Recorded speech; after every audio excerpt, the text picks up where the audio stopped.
Yo, welcome to the channel. My name is Dinker, and this is going to be everything that Genius missed from Kendrick's new album, Mr. Morale and the Big Steppers. So basically, I went through the lyrics that have been annotated on Genius. We're not going to go over anything that's just a minor punchline or a metaphor. It's going to be more big picture or really crazy coincidence stuff that I found that Genius seemed to have missed when going over some of the lines. However, some of the punchlines, some of the metaphors were too good to leave out, so they'll be included as well. Without further ado, Bitch, you ugly as fuck. The first song we will talk about is N95. The song title itself is a reference to the mask most recommended during the pandemic. And in verse 2, Kendrick says, "The world in a panic, the women is stranded, the men on a run."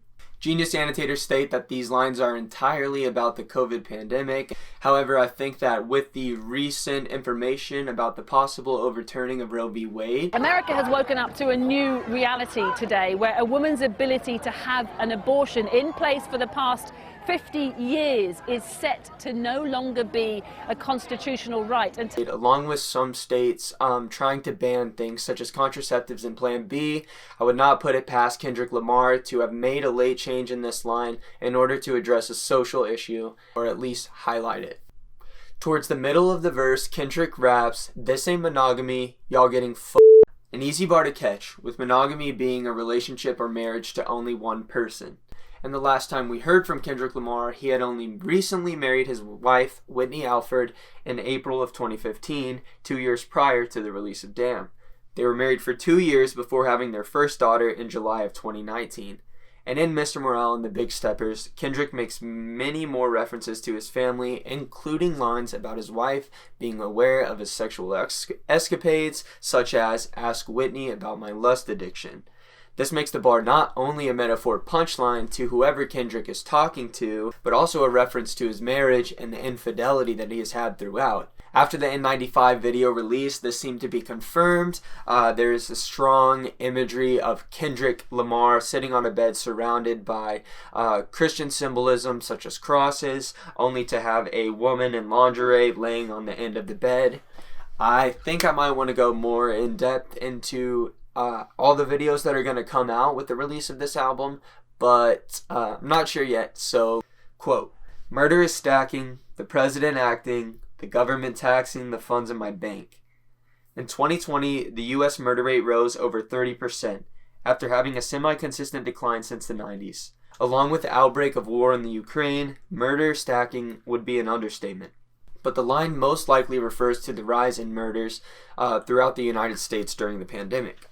Hence the song titled N95. I'm a killer, he's a killer, she's a killer bitch. We some killers walking zombies trying to scratch that itch. Kendrick begins his first verse with, "I am not for the faint of heart. My genetic build can build multi-universes. The man of God." Which I'm not sure what that means at all, and I'm not even going to try to guess, but I do feel like my brain grew a solid at least 20% the first time I heard that, and at least 5% every time since then. So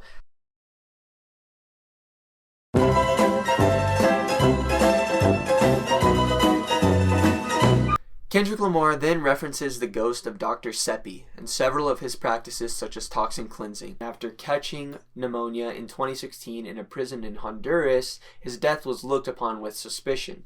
More recently, after the passing of Nipsey Hussle, who was planning to make a documentary on Dr. Seppi at the time of his death, that controversy has again become stirred. Genius doesn't mention any of this. It doesn't mention any of the suspicion behind the death or anything like that. They kind of just mentioned that he was a doctor that worked with Michael Jackson, so I felt like the background to it definitely added a little more meaning, just being aware of the suspicious circumstances regarding the death.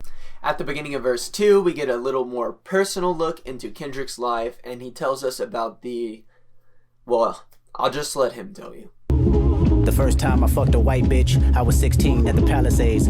He states that he was at the Palisades, which either could be a district in Los Angeles, comprised almost entirely of upper and upper middle class. Later in the song, Kendrick states that she drives her dad's Benz, so this could be possible. Another reference is the Hyundai Palisade, which is the most obvious, and a third, which I'm pretty curious about, and I did some more digging on, would be a ancient Roman and Native American wall structure.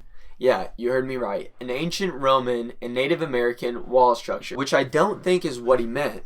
But later in the song, Kendrick mentions the Apache life, the Apaches being a Native American tribe led by Geronimo, along with the word Centennial, which happens to be a critically acclaimed TV series that ran in the late 70s that detailed a town in Colorado called Centennial. It ran for 12 episodes, and many of the episodes surrounded interactions with Native Americans, including one episode that depicted a massacre of unarmed Arapaho. I hope that's how you say it.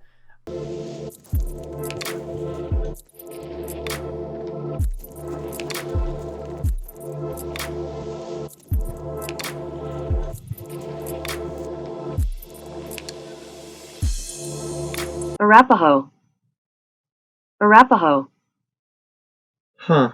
Like I said, I don't think that's what he meant by Palisades, but with several other Native American references, including one that just happened to depict the slaughtering of an innocent tribe. That seems very Kendrick Lamar-esque, and so I wanted to mention it. Especially because Kendrick opens verse 3 with the line, 8 billion people on earth, silent murderers. It's making a clear comparison, drawing that these 8 billion people on earth are silent murderers, right? Not that controversial, it makes sense. However, whenever you take it a step further and assume that the comparison is still there in the following line, the next line being non-prophets, preachers and church, crooks and burglars, seems to make the line far more controversial. Nonprofits have seen their share of scandals over the years and are typically controlled by someone with a lot more money than you or me. It seems very possible that Kendrick views these organizations as crooks, which would make the comparison from preachers and church to burglar. Dear God, today is going to be big. The most watched daytime service of the year, over 6 million worldwide. In the recent years, controversy around megapastors who control millions of dollars in assets have become more and more visible, and this could be seen as a form of burglary from Kendrick Lamar. He also could possibly be speaking about better off pastors or well off pastors taking money from their congregation who is worse well off.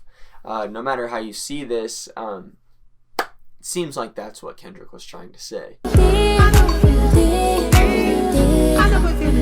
I got some regrets. One of the more pop-sounding songs on the album, in Die Hard, Kendrick Lamar details his past mistakes and contemplates how they will affect his current relationship. Boxing imagery is something that comes up a lot throughout the album, both in the N95 video where Kendrick Lamar replaces Mike Tyson in a famous video of Mike Tyson holding a pigeon, or in several of the lines, including the line in this song, "Tell me you in my corner right now. When I fall short, I'm leaning on you to cry out." It's very possible that Kendrick just enjoys boxing, and he has always had boxing imagery in his music. Similar to Tyler, the Creator, using skate/BMX culture in his videos and in his lyrics, it seems that Kendrick Lamar has dove deeper into the boxing side of imagery.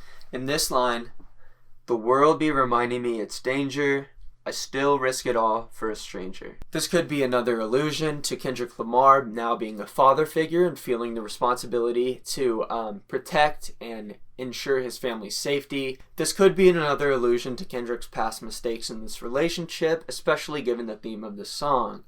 Another interpretation of this could be that Kendrick is still willing to risk it all for a stranger, meaning that even though he is this family man now and family oriented, if he was to be in a situation where he needed to, he would still risk it all for a stranger. "If I told you who I am, would you use it against me? Right or wrong, no stone, just love to send me." The story Lamar is referencing is the woman freed from adultery. Basically what happens is these religious people find this woman caught in adultery and they bring Jesus and they say, basically, we're supposed to kill her. Should we kill her? And Jesus knows. They're trying to put him in a spot where there's no right answer. So basically Jesus, instead of saying, yes, you should follow the law, or no, you should disobey the law, he says, I'm paraphrasing here, he says, whoever hasn't sinned, you can throw the first stone. Everyone drops their stones, knowing that they all have sinned, and then Jesus tells the woman, go and sin no more. That would make sense for this bar, with both the, if I told you who I am, would you use it against me? The religious leaders trying to set Jesus up because he had claimed to be the Son of God.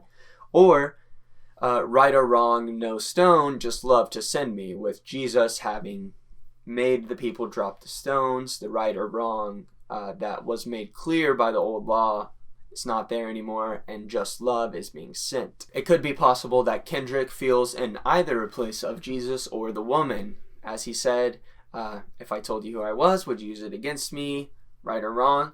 But given the theme of the album, or given the theme of the song more accurately, I would say it makes more sense if Kendrick was talking about himself being in the place of the woman. I got daddy issues, that's on me. The intro to Father Time perfectly depicts the theme of the entire song. Genius doesn't have it annotated, but at the very beginning, we hear Kendrick Lamar talking to his wife Whitney as she's attempting to convince him to go to therapy sessions. But Kendrick's immediately negative reactions are similar to that of most men, especially those that grew up with fathers who rejected being emotional or saw it as weak. The daddy issues start as soon as the song begins, not as soon as it's made clear in verse 1 or made extremely clear in verse 2 with the line, men should never show feelings, being sensitive never help.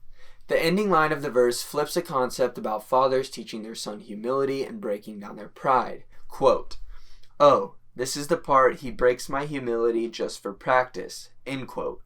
So the first 5 times I listened to the album, I listened without lyrics, and then when I went back to look at lyrics, there was just to see if there was any, basically like words that sound like 2 other things that could mean 2 other things, etc. Quote, so, if you took some likings around me, I might reject the love, end quote. But the first 5 times I listened to the song, I heard, so if you take some Vikes around me, you might reject the love. Vikes being slang for Vicodin, an opioid that has been known to decrease testosterone and libido in men. So I didn't know that it was known to do that until I looked it up because I heard it 5 times in a row. So pretty interesting. I thought it was worth mentioning. Kendrick makes another Bible reference when he raps, quote, what's the difference when your heart is made of stone and your mind is made of gold and your tongue is made of sword, but it may weaken your soul. Instead of the usually referenced heart of gold, Kendrick Lamar instead references a heart of stone, known in Hebrew culture to mean having a dead soul or dormant soul. Instead, Kendrick says a mind of gold, probably representing the purest form of intelligence or a pure form of thought. The Bible has many references to your words being powerful and the word of God being like a sword. Or maybe he was contemplating using your mind versus your heart to speak and how that can affect your soul and those around you. To me, Genius completely misses the entire point of the last bar. And also, in my opinion, it's one of the most powerful in the song.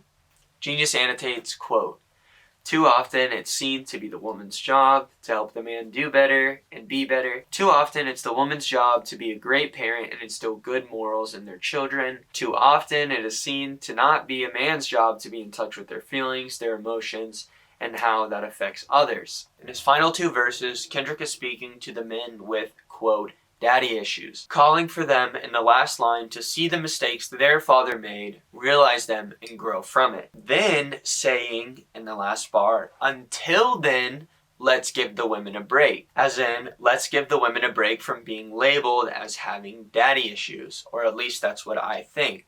For example, just Google someone with daddy issues and look at the pictures, tell me how many of them are male.